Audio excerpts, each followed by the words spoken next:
This episode of the Horror Basement is brought to you by Chattanooga, Tennessee's largest multi-fandom convention. Going on between February 24th through the 26th at the Chattanooga Convention Center and historical Chattanooga Choo Choo Hotel. For more information, go check them out at connooga.com.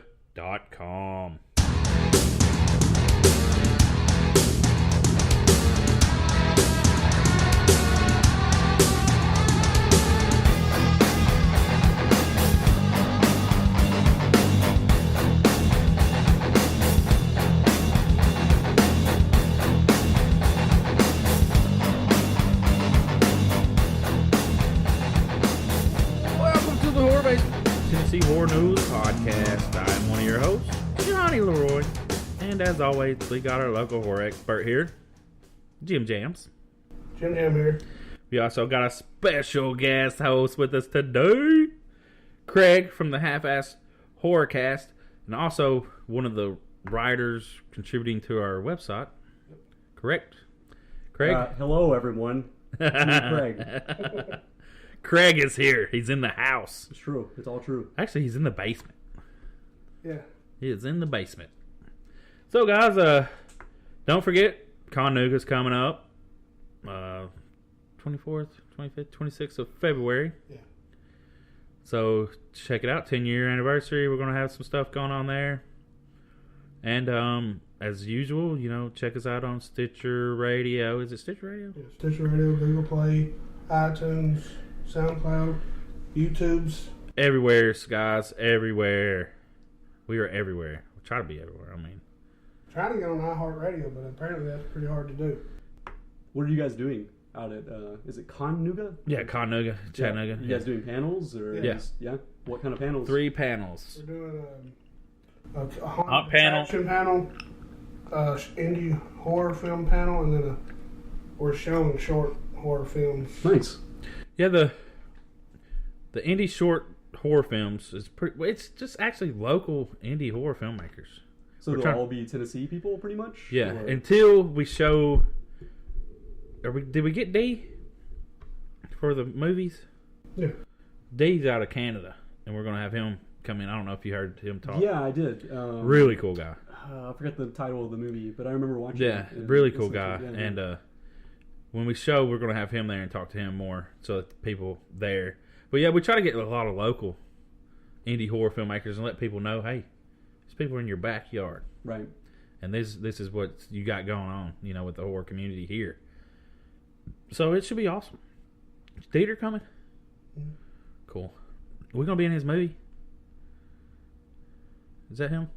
It's him, ain't it? Yeah. He offered us a role in his movie. Did he? Remember that. Was it him? I don't Yeah, the one in Nashville? Yeah. Shot it at Nashville Nightmare? Yeah. Yeah, remember? You said he offers us, said why not be a part of it? We're going to put him on the spot. Are you gonna get to play victims? I don't know. That'd be nice. But see, The Jim two Jam, he already together, forgot. Yeah, hand in hand. that'd be that type funny. of thing, yeah. That'd be hilarious. Big guy scared. That'd be hilarious. But anyways, guys, we got a good one for you today. We're going to have Felissa Rose on, so, Scream Queen extraordinaire. Can I call you out right now before we Yeah. talk to her? Neither one of these guys has seen Sleepaway Camp. Neither one of them have seen Sleepaway Camp. I guess we're going to be on the down low about that when we actually talk to her. And Sure. Yeah. would Thanks, you guys, Craig. You'll just pretend that you've seen it as horror experts. I'm not a horror expert. This guy over He here. calls me a horror expert. This guy over here is the horror expert. I'm not either though, because when people try to throw trivia at me and stuff like that, I'm terrible with names and all the little minutia of horror movies. I don't remember that stuff. Yeah, it's broad strokes. I remember that, but yeah. Well, see, I call you the horror expert because you're the expert out of the two of us. I got you. Okay. So He concedes that. All right. I'm like, is that a loophole? Can I get that loophole? Absolutely. No, but I'm shocked that you guys don't know, and that's what I was talking about before we started recording. Is I'm kind of on edge because I don't want you guys to know the spoiler, the big twist to Sleepaway Camp, because it's infamous. It's something that is a benchmark of twist in horror movies. So I hate for us to talk about it, and then you guys, as people that love horror, have it ruined for you before you get a chance to see it, like fresh I'm eyes. the type that spoilers don't bother me. Oh, this is a good one though. Oh man. All right, fair enough. She's pretty on Front Street about it. I think she kind of expects people to know up front because it's, you know, a 30-plus-year-old movie, right? So yeah, she's pretty, you know, like. So we'll see. We'll see if she reveals it. That's okay. She reveals it. She reveals it. It Right. don't bother me. Right. Away we go. Yeah. All right, guys. So today we have a very special guest. Of course, she's in the movie that's going to be, you know, the big horror movie of this year, Death House, and as everybody would know, Sleepaway Camp. Felissa Rose. Thank you for being here, Felissa. How are you this evening? Thank you for having me. So this is, Craig over here, he's a huge Sleepaway Camp fan. Yeah, I'm pretty. Yeah. Like, he's the ultimate guy on Sleepaway Camp out of the three of us. Can I do it? Can I do this, Felissa? Yes. These two have never seen Sleepaway Camp. Oh my God, They've never seen it. I wanted to I'm writing them out immediately. Did you hear this? We invited him That's here. it. I have to get off the phone. No kidding. The messed up thing is we invited him here because he wanted to talk to you, and this is how we get treated. Oh, You know what it's I'm all saying? good. But hey, you know, there's something to be said for the new fans, right? Like people that know you from stuff outside of Sleepaway Camp. So that's what these guys represent, you know? Yeah, We did watch the infamous last scene right before you called, though. So we got. Oh, you did? You watched the last scene? Yeah, we got that part. Oh, so you know how my extra special secret, my little something. I begged them not to watch it, by the way. I didn't want them. We didn't know you was going to rat us out all day. I wanted them to see it pure, you know, without knowing the twist. But they insisted before they talked to you to know what the infamous twist is, so they went for it. Yeah. Well, I'm glad you know now. Now it's all out in the open, so we can speak freely. Greg, I was like, so did she have to have something put on her? Or? No, that's my natural state. No, yeah. The special effects person, Ed French, he made a mask of my face and they put it on an actual boy for the end scene. There you go. So, okay, yeah. So how old were you in that film? Like I was 13. Okay, 13 years old. You're on that set, right? Yeah. And then over the years, how have things changed with all the sets that you've been on in the horror genre and all these horror films? Like, because I'm sitting there thinking, you're 13 in that film, and then now the Death House coming out here shortly. Is it that much of a difference behind the scenes and on set? You know, compared, like, I know technology's different, but is there a big difference from being a kid and being an adult and being on set? Well, yeah, I do know what you're saying. And, you know, it's funny because we just wrapped a movie a couple of days ago, and the crew and I were talking about how you so quickly become a family. So in that kind of emotional, you know, friendship way, it's the same. But as far as, you know, now being a mature woman and being able to, you know, understand more of what's going on behind the scenes, it's changed. You know what I mean? Like, being a kid, I really just had fun, made the movie, and then went back to my motel room. Whereas now, I'm also producing, so I know the ins and outs of the entire, you know, process. And it's a lot more fun for me now. I really enjoy it. Yeah, that would be a lot more fun. I mean, because you're on set more often instead of just do your scene, hurry up, rush off, and then just, I guess, I mean, you'd probably pretty much be by yourself, though, if you just ran back to the hotel. Yeah, and I'm not one to just run back to the hotel. I like to have a lot of fun and get to know everyone. So, you know, it's definitely an adventure. Oh. And you know, especially with the most recent films that I've done, it's just been like a lot of the same crew, and I've been working with Harrison Smith, and now I'm working a lot with Entertainment Factory Studios, Rick Finkelstein and Stephen Chase. So it's been really like a group effort. Everybody's just really close friends, and it's just a nice way to work. You feel safe. Do you think that having an acting background helps you as a producer? I definitely think it does, because at least I know my way around the set, and now it's just sort of, really understanding the ins and outs of what has to happen and how to create a smooth ride. Maybe if I had just jumped in as a producer, I wouldn't really understand it from the other. I know both aspects, in front of the camera, behind the camera, and I don't know, I just like to keep a positive vibe, and I think that's from being an actress, Most actors, most of my friends who are actors, they don't even know what it takes. Like, they just think you jump on set, you do your thing, and you leave, and it's all good. I mean, they can't get over what it takes when I tell them, like, what the process is, the journey of a producer. I mean, it's soup to nuts, really making everything happen so that, you get a film out of it. It's interesting. Right. And a lot of people don't know what a producer does. Nope. It's super esoteric. I mean, I don't really understand. It and is. then you see, as an outsider looking in, you see like 27 producers sometimes, and you kind of wonder. I seen somewhere where like anybody can be an executive producer, right? Especially I agree with that. That's usually the money person. An executive producer that's is what I was usually thinking. the Like, person. if you're the executive producer, you're not really doing anything. Right. Because we get involved in a lot of Kickstarter stuff. And, Yeah. I always say that you can you put so much money up, you can get an executive producer credit. So. Yeah, so that's the money. And sometimes we don't even meet the executive producers.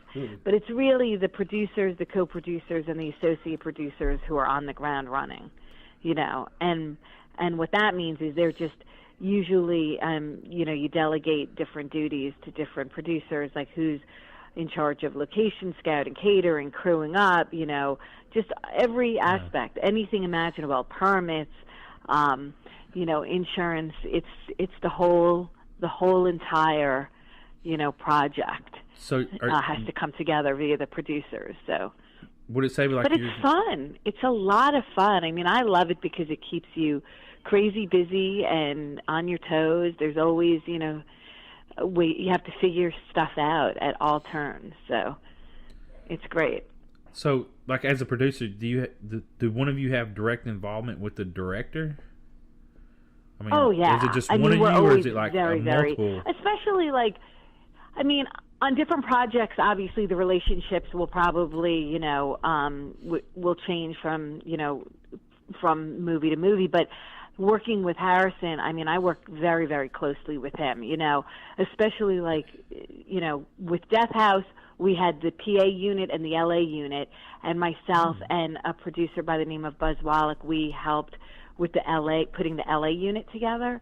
And like this movie we just wrapped, Garlic and Gunpowder, I was fully on board the entire time, from finding the studio we were filming at in Temecula, California, and just kind of putting all those pieces together. But then you have, the unit production manager and the production coordinator, and everybody has to jump in, and there's a lot of things that go into it in terms of even just paperwork. Like I said, the insurance, the deal memos, it's just a lot.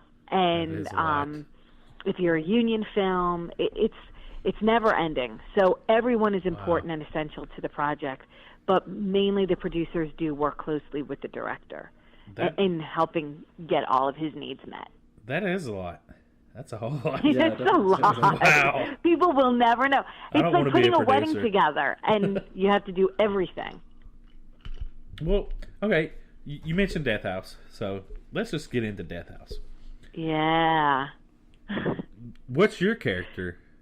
Like, are we allowed to know what your character is?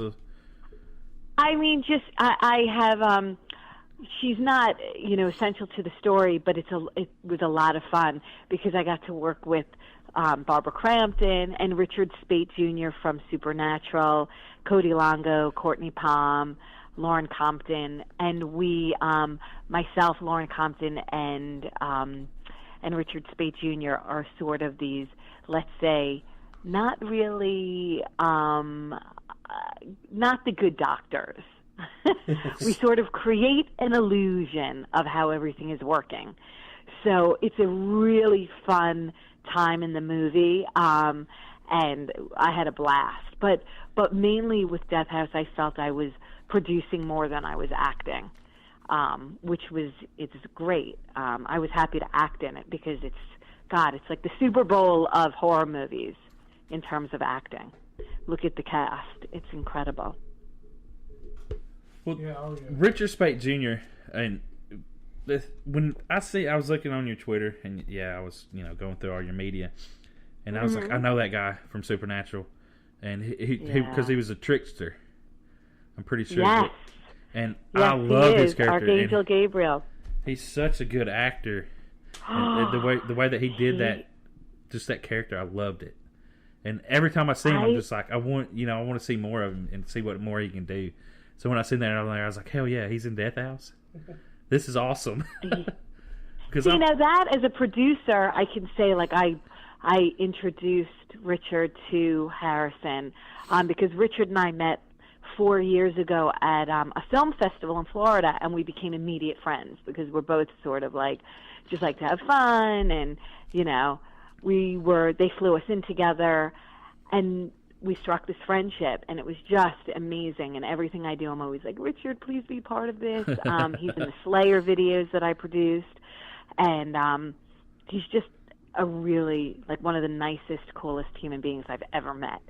So he is marvelous in Death House, and even Barbara Crampton was like, "Oh, I love him." So we were super happy with. So with what does he do? Being on board. What's that? So what does he do in Death House? I want to know. Oh, he's the lead. He's the lead guy to our crazy doctors. Hell yeah! Yeah, the lead crazy doctor. Because that's the first time we heard this. So, I mean, it's good because that's what I'm trying to like in all these podcasts that we do with Death House. Like, my ultimate goal is to get a little bit more information. Right. I know. Everybody. Even if it's a small bit, can I get a little bit more? Who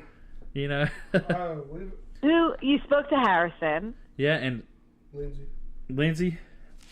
Oh, Lindsay Hartley. I love Lindsay. Yeah, she's and very. We were just together nice. On Garlic and Gunpowder. Yeah, that's what she was saying, that she's going to be on that one, and she's super nice. And we try to get some more information out of her, but I stopped it because I was like, well, that might be too much information. I didn't want her to give up anything that she shouldn't have. She's wonderful in Death House, and she's fantastic in Garlic and Gunpowder. She's a great lady. Are you going to make more than one film on Death House? I hope to. I mean, because like the word on the street is. Question, guys. Well, the word on the street is like there's going to be multiple films. It's going to branch off. I think the next one. Our fingers are crossed. A prequel, though, ain't it? Something. Maybe. She's not giving it up. They can spin it out. It can be Death Cottage, Death Apartment, Death Ranch House. I do believe we will Country. see a lot of Death House. Nice. I think the story is incredibly profound, and Harrison, in his amazing ability to create these characters and tell these stories, he has a lot more to say. So that's where I'll go with it. That's it. No, it's going to be fun. That's what we was telling Lindsay with her first horror film, and like this film right here, it's like on the map, I guess you would say, as far as horror fans go. This is going to be the biggest film of 2017 to go watch. With the hype, I mean, which we're pushing it, of course, but we want to see it. But this is going to be like the biggest horror film it should be of 2017, and we're hoping that it does great. And with her being in their first horror film, I mean, it's her opportunity to become the horror icon of in her own self. Sure. Yeah, I mean, obviously you hope to, and you strive to make something amazing. And obviously just with the cast itself and with Harrison at the helm, I think it is amazing. I've seen the movie, and I think it's spectacular. I mean, it's so unique, and it tells such a great story. And there's a science fiction element, and I'm like, I love science fiction. So it's definitely, to me, one of the best horror movies I've seen as of late. So I hope you guys do too, Yeah, well, I mean, you'll know soon enough. It'll be coming. When's it coming? When's it? We'll be announcing that very soon. I can't give no answers. Yeah, it's they're gearing up now. So. Hell yeah. You brought up Barbara Crampton, your co-star. Yes. And she recently made a lot of waves in the horror community talking about the term Scream Queen. Mm-hmm. And how she didn't really like the moniker that much, that she felt like there wasn't an equivalent for male actors in the horror films, so why would there be one, an equivalent for females, right? And she felt like it was a little bit disparaging, the term Scream Queen. How do you feel about that? Because I feel like in social media, you've kind of embraced it a little bit, so how do you feel about the term Scream Queen? I mean, and it's funny because it landed on my Facebook page because Frank Dietz, who directed the documentary King Kong, the new documentary about King Kong, he listed my name, and under it said Scream Queen. Right. And then the next thing I saw, some messages going back and forth, just saying, well, that's not really like the term that maybe we use today, or, and I can't even explain in this one short conversation that we're having how much love and respect I have for Barbara Crampton. She's become a friend of mine. I love her. And I understand exactly what she's saying. It is a bit on the, played out. It's an old title, back in the day when, I don't know, women were maybe just the victims and screaming, and that's how we came to the title Scream Queen came about. But for me, I have such an odd career because I started as a kid, and then I wasn't heard from for so long, and then I was so happy to be embraced into the horror community that when I was, like, let's say, titled Scream Queen, I couldn't get over it that I was even a part of it. So it's just perspective. It's where you come from. And so although I love and respect where Barbara's coming from, for me, I think I was in so late in the game in this genre, acting, that I just thought, wow, to be termed something like that was an honor with people like Barbara Crampton and Jamie Lee Curtis and Adrienne Barbeau and Danielle Harris. You know what I mean? Like, it was just super amazing. But I know now people are saying, well, now anybody can be a Scream Queen. Right. You can just kind of run and yell in a movie and that's it. But I don't feel that way because I think the title is still respected and respectable because we know who's out there working. Like, I don't ever feel like I have to prove anything to anyone except to myself. If I set out to do something, I want to do the best. And if people like it, great. If they don't, at least I'm happy with it. You know what I mean? Like, that's... And it kind of seems like a little bit of a term of endearment, too, right? Like, I thought so. Yeah. Yeah. I thought it was like a beautiful sentiment. Like, you've earned this lovely kind of... Look, I started out playing the monster. So never did I feel like, oh... And I've never... been really like, I mean, Satan's Playground, I've played victim before, but I play monster a lot. So the balance is kind of equal. And I don't know, I just didn't take it like, oh, I'm falling into this kind of, female, I'm inadequate. Like, it didn't feel that way to me. I don't know. When you said falling, I thought that was a pun because, all the... trip and fall. No, but do you know what I'm saying? Like, I felt like it was a title, like you're saying, a title of endearment. Like, you've worked this hard, you've been in this many horror movies, Yeah, for sure. you're, embraced as a scream queen. Like, we love you. Like you've That's been in, how I saw it. like you said, you've been in so many horror films, and then it's like, well, you're a scream queen because you've represented the genre so much. Yes. Now, if you do one film, you're not a scream queen. Right, and and let me tell you something. I did a documentary hosted by Brink Stevens called "Something to Scream About," like maybe 15 years ago, and I remember them calling me a scream queen, and I said, "Oh no.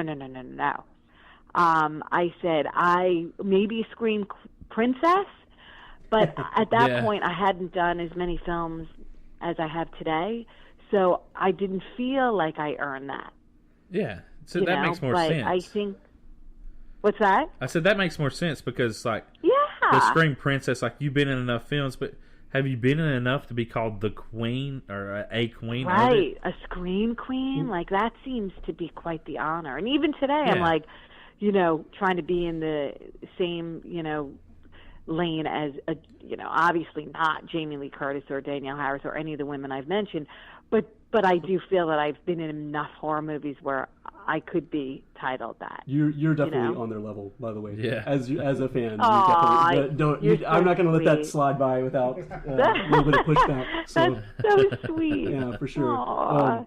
Thank you. What about if we're talking about an equivalent for men for Scream Queen? How about Holler King? Oh, that's cool. So what I want you to do, that's cool. Tell some of your male co-stars, like, hey, from now on I'm calling you Holler King, so that there's an equivalent and everything is equal, and we have a term of endearment for both sides of the coin. That's cool. Well, I don't know if you saw, but Bill Moseley, he responded to Barbara's, message about how it's not like really, her whole idea of being called a scream queen didn't maybe fare well with her. He said, well, horror icon. Right. I think he felt he was like kind of, but, I kind of had the same reply to that. I just feel very grateful to be working. And if somebody wants to even call me, if the title was Shithead and it had some kind of a cool, I'm like, I'll take it. Right. Like, thank you. You're calling me something, Absolutely. So, yeah, I don't know. My daughter's sitting here next to me shaking her head like, what are you talking about? I just feel like you should be grateful if you're working in this business. How about that, period? Well, yeah, granted, especially work for, an extended period of time and continuing to be relevant would seem to be difficult, from an outsider's perspective of Hollywood and being able to do films in general. It just seems it's not that easy. Oh my gosh, thank you. It is like trying to roller skate to the moon. It's really hard. Yeah. It's really, really hard, and that's why I am thankful. And I enjoy, the title or, But again, I do respect Barbara so much, and I understand her feelings because she wants to. It's also about not just doing horror movies. I think that's what she was trying to say, And from a feminist point of view, perhaps, look, we're more than that. We're bigger than that, and that's totally agreeable and understandable. But I'm just saying, I'm happy to just be here and be working in the realm that I'm doing it. For sure, and I never meant to imply that I would call her a scream queen when she asked not to be called a scream queen. You know what I mean? Of course. No, I wouldn't call her that either. By all means, No. Oh, no. No, and to each his own. Look, right. I'm about whatever works for you on this journey, go for it. Like, if it works to not be called, don't. If it's okay to call, great. Like, it's just whatever is good for you and it works, that's perfect. So, getting back, with Harrison Smith and Death House, and y'all just wrapped up on Garlic and Gunpowder. Is that what you were saying? Yeah. And you said off the whatever recording that you really loved your character in that. I love my character. I have decided that playing these crazy characters are like I'm unrecognizable in the role. Oh. There you go. Well, that's good though. You got outside the box if you're unrecognizable, correct? I am like some of the crew didn't know what character I was playing, and I'm in makeup for 4.5 hours. Oh wow! So when I walked onto set, they were like, "Who is this actress? Who's working today?" So that was a lot of fun, just playing something completely, different. And it was someone that Harrison knew in his past, and he really wanted that particular woman to be the villain in the movie. And so when they were casting it, he was like, "Well, what about you? What do you think about this?" And I was like, "Please, please, please, I would love to do it." And he's like, "I think you could do it." And at first everybody was like, "No, that's crazy. No way, no way." And then finally they talked to our effects people, Roy, over at Soda Effects, and they said, "Yeah, definitely." And Gage Hubbard, who is on Face Off, he actually applied the makeup. So is it like more of like a bodysuit, or is it? Are you talking about like bodysuit, or are you going full? I'm talking head to toe. Wow. Nice. Wow. Okay, that's good then. And you know what was cool about playing something like this? It's like as an actor, you always want to like stretch yourself and do something completely creative and different because it's fun and it makes you better. And I spoke to Chris Coppola, who's an amazing actor, and he plays the clown in this movie, and he's just outrageously hilarious. I mean, every time he walked on set, I had to laugh just seeing him because everything he says is so funny. And he was talking to me. He's like, "I know you had a lot of fun, being this character." He said, "The thing is, when you're a character like this, you're completely uninhibited. You never have to think about what you look like. You never have to think about the crazy faces you make or how you say something because you're hidden and you can just do it." And that's been his career. Like he's a character actor. And I just realized, oh my gosh, I want to just be a character actor. I never want to be myself again. It was great fun. That does seem more fun though. Like a character actor, like you get in that character and like you said, you can do whatever you want. Well, did you use an accent? I have a different voice. I have a different body, structure and just different pattern in the way, I spoke. Fortunately, they were thrilled with it, and you don't see me at all. In fact, I think if you see the movie, you might not even know that I'm playing that character. But see, if we can hear an example of the voice, then maybe I'll let you wait to see. Okay. Before Harrison kicks so you my got to butt get into and says, character. You need to be in the full bodysuit, like head to toe. I have to be in the whole thing. Yeah. To get that voice out. I didn't know because I didn't know if they would use like a Jersey accent or a New York accent with this. Maybe she is the mob boss. Oh yeah, she has the little Jersey. So you could just like imagine, oh, my daughter's like, no, don't do it. That's good. Then, so I like that. Crazy. Like that. I don't know. We'll see. You'll see. So the Jersey housewife voice? The Jersey housewife. I can't tell you. You know what? I had just done, Adam Green did a reading of the Goonies for his charity podcast, and I was fortunate enough to read the Ma Fratelli role. Oh, yeah. So I think that was the beginning of my Ma character. I loved her character. But I was like humongous Goonie fan, like I still am. That was like childhood favorite film, Goonies and Lost Boys. I love that movie. Yeah. Oh my gosh, love both of them. Yeah, I'd grown up at that time. I love the Lost Boys. That was such a good vampire. That was film. A great movie. Both Corey Feldman movies. Yeah. Well, see, I guess like him and Corey Haim, and like even with Silver Bullet, like all them, I don't know why, but like I love all them movies. I guess because of the 80s. I guess. I love them both. They were great. One question I had, just kind of, since you're at the center of one of the biggest twist endings in horror cinema, right? I was wondering how you felt about spoilers in the age of the internet. Like, what's the etiquette with how long you're supposed to wait before you can openly talk 30 about years. a twist ending to a movie? Wow, that's a great question. But, real quickly, like that movie Split that's out right now, right? I can't wait to see. Don't tell me. Well, exactly, right? It has a great twist ending, a nice, Does it? Yes, if you're a fan of his work, of M. Night Shyamalan's work, you're going to be really pleased with how he ends it. And I've seen people on Twitter that I follow literally post GIF animations of the ending. Oh, that's and I'm like, why would you do that? It's still in the theaters, right? Oh, that's so not douchey. okay. Right. That's upsetting. So since you're kind of the authority on this type of thing, on spoilers, right, and twist endings, how do you feel about it?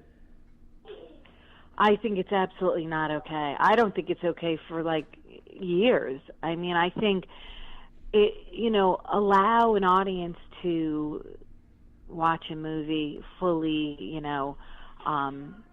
and genuinely unknowing.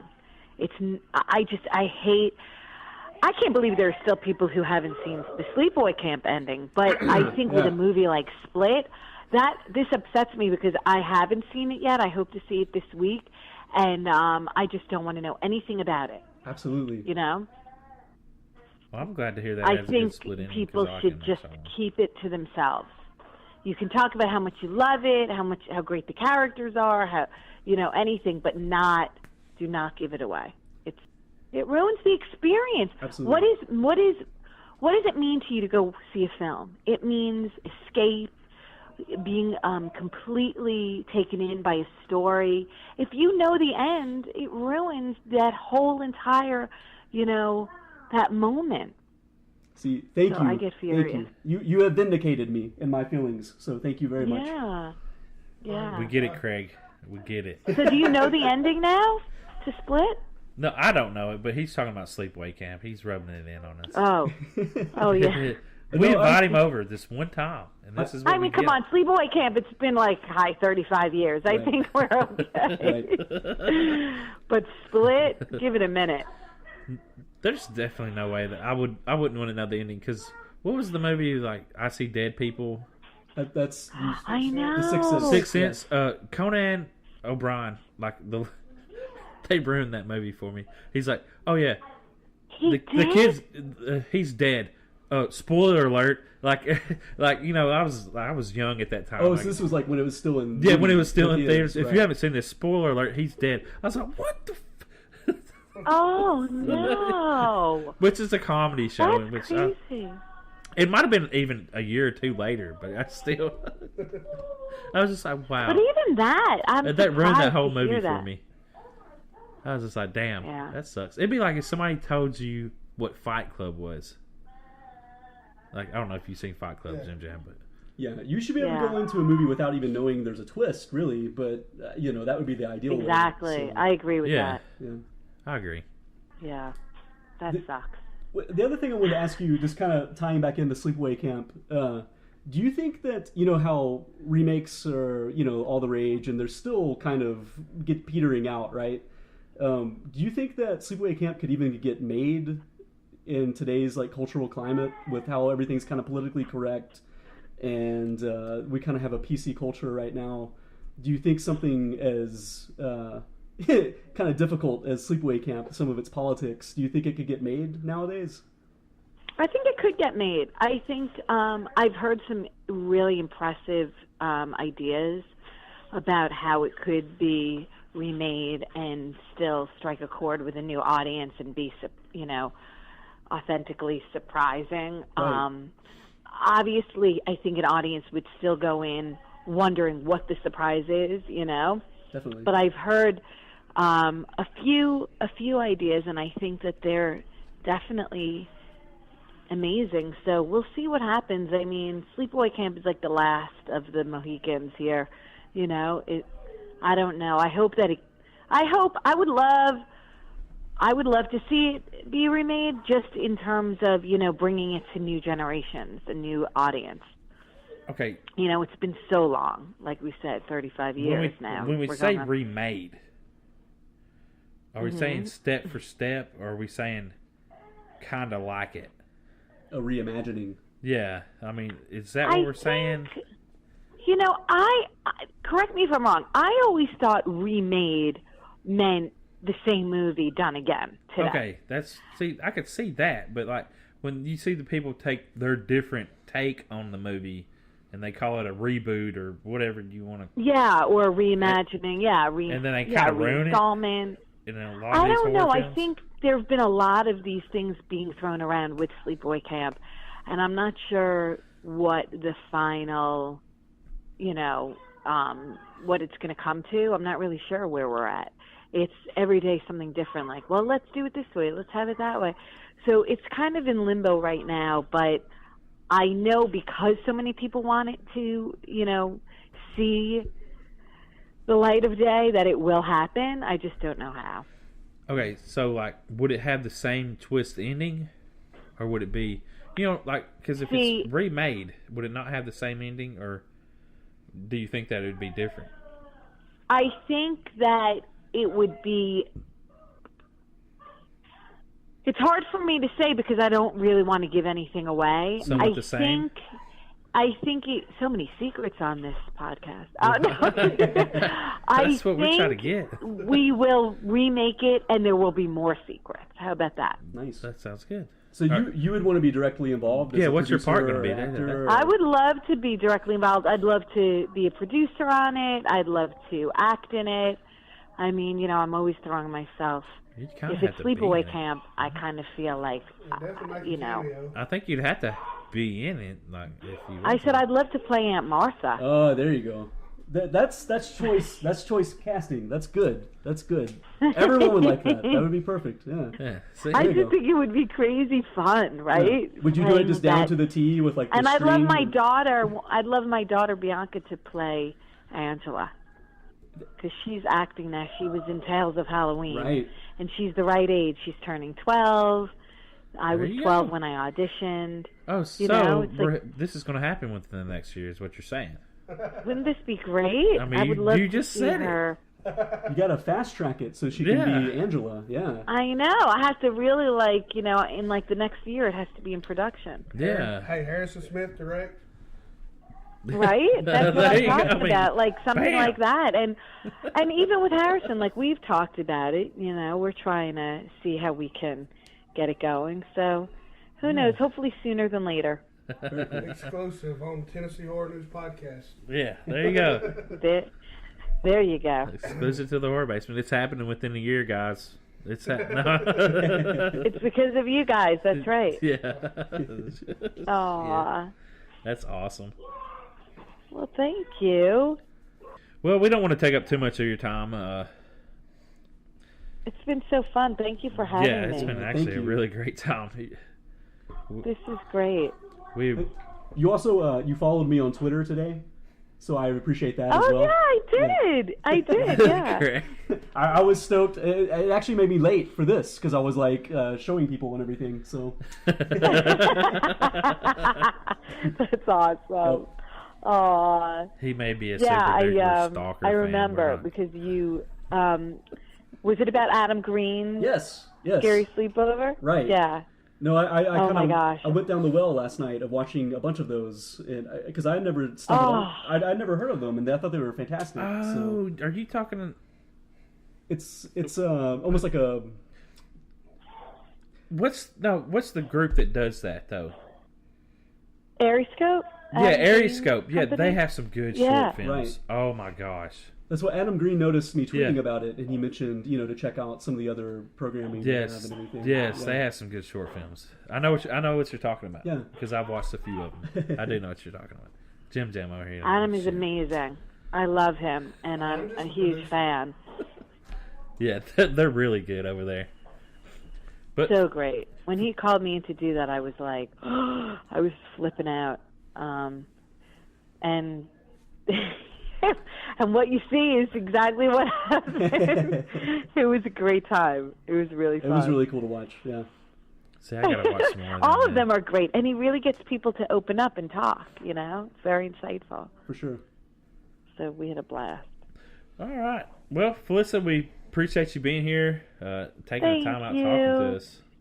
I mean, thank you so much for having me. I appreciate it. And if you just give us that release date for Death House, we'll be on our way. No, I'm we'll be on our way. That's right. I'll be tweeting you as soon as I know.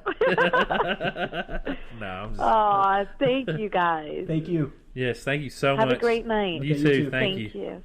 Okay, bye. Bye. Bye. Hello. She said hello. All right, guys. So that was Felissa Rose. What an amazing interview. What an amazing woman. Very nice. For sure. Are you guys upset with me? No. That made for Dick. I couldn't help it. As soon as it started, I was like, I gotta do it. I mean, I have to dislike. Sells us out. Welcome to the Horror Basement, Craig. By the way. No, that's all right. It makes it better. And so, like, with her and everything that she's doing, I guess, what's her Twitter handle? God, we should have got her all of her Twitter and her Instagrams and at Felissa Rose, ain't it? Let me double check. At Felissa, what's that? /Rose? Underscore, yeah. At Felissa_Rose. Follow her on Twitter. Speaking of that, she had to follow Tennessee Horror News. I'm about to. What? Yeah, I'm about to. What? I made the cut before you guys did. Boom!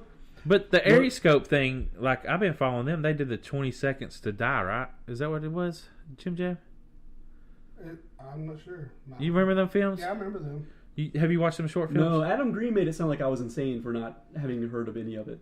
You know what I mean? Because I was like, I've never heard of this show, you know, and... They did, like, 20 Seconds to Live, or like, that's how I got onto them on YouTube. Like, I follow them on YouTube, and they had all these, like, little shorts, and it's like a minute or something. Yeah. And really good. But you ought to see the Halloween one, where the pumpkin talks. Okay. Oh, no, yeah, I told him I would. Dude, I would hilarious! look up some of it. Yeah, oh my god, hilarious! I'm pretty sure it's Aeroscope that did it. But during Halloween, they did the one where the pumpkin talked and it was alive. And Sid Haig did part of the voice of the pumpkin. Nice.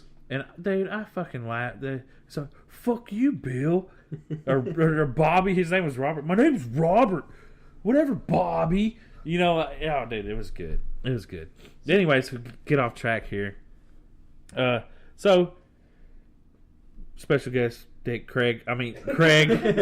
We had, half-ass horror cast. King Craig.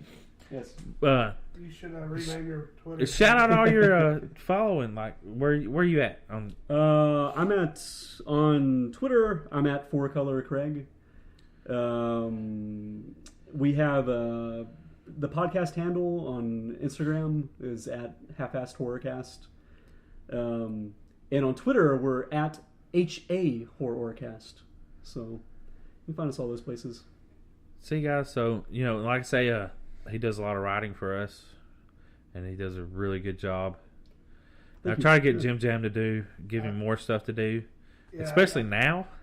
He's going to have a lot of fucking movies to review, and they're going to be shitty movies. I enjoy it. No, they're going to be like shitty movies. I can enjoy some cheese. No, so. Morbid was I like Morbid. Speaking of that, make sure you give that to him for Yeah, I like that movie. I actually thought it was fun. Have you reviewed it for the site? No, because I'm not a good movie reviewer, writing, typing. But in my opinion, I liked it. But Jim Jam over here, it was okay. I guess I went into it thinking serious. No, but Chuck Connery, he's going to actually be on our panel at Connecticut, right? Yeah, he's filming He's actually filming a movie right now. Yeah, so I mean, $500. Oh yeah, I mean, if you put it in the context of how low budget it is. Yeah, like, and one of his actors was an amateur wrestler, and I knew it from the get-go. Like his delivery and. Yeah, I'm not going to tell you who it is because I'm hoping you're getting that movie. And I'm not saying you got to write a review. I just want you to watch it and see what you think of it. No, but fair enough. It's what my else opinions. Right. Yeah. Well, nah. I don't think it's that bad. It's like an hour and a half. Right. It's not going to kill. It's not that. What's 90 minutes? But, so, where are we going with this, Jim Jam? I'm going to Connecticut. Conuga. Again. You should come. I have to work, unfortunately. Have a civil servant schedule, so I'm working that weekend. Whatever.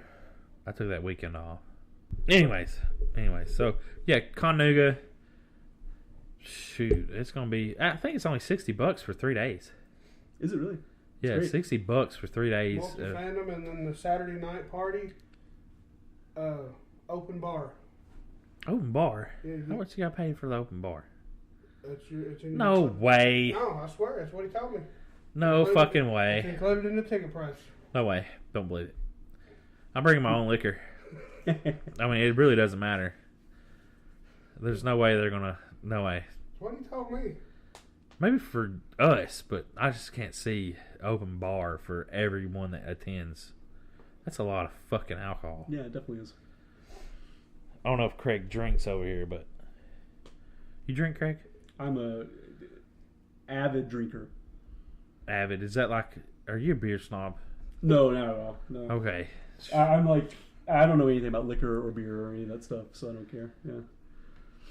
Okay. Well, I didn't know. But anyway, so we got off track again.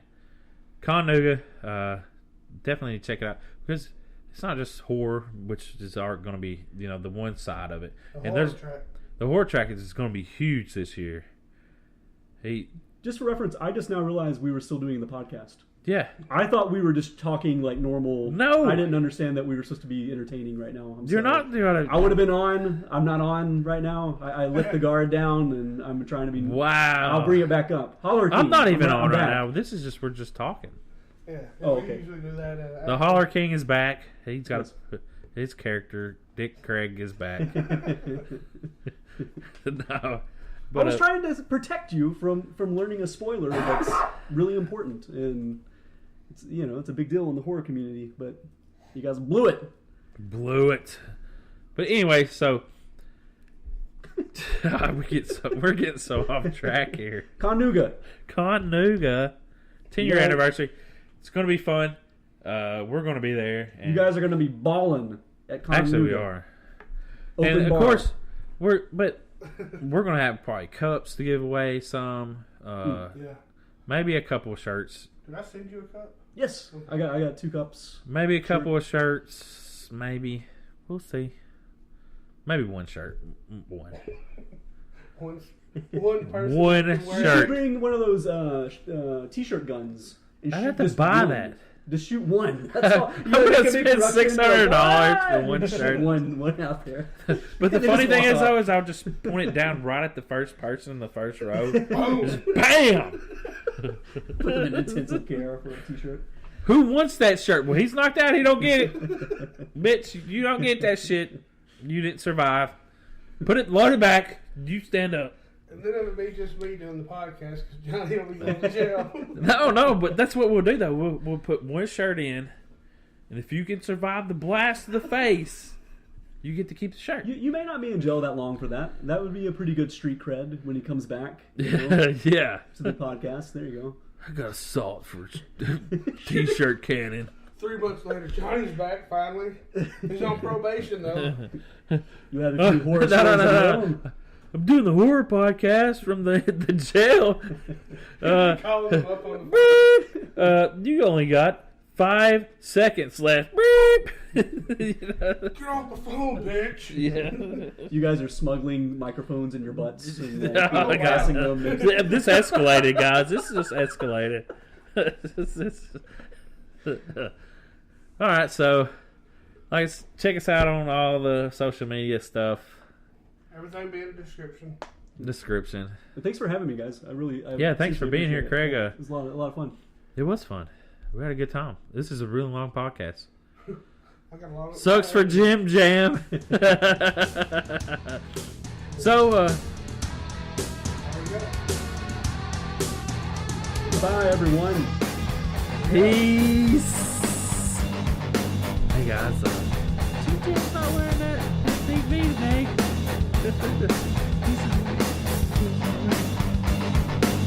We did shit underneath it. You won't even hear.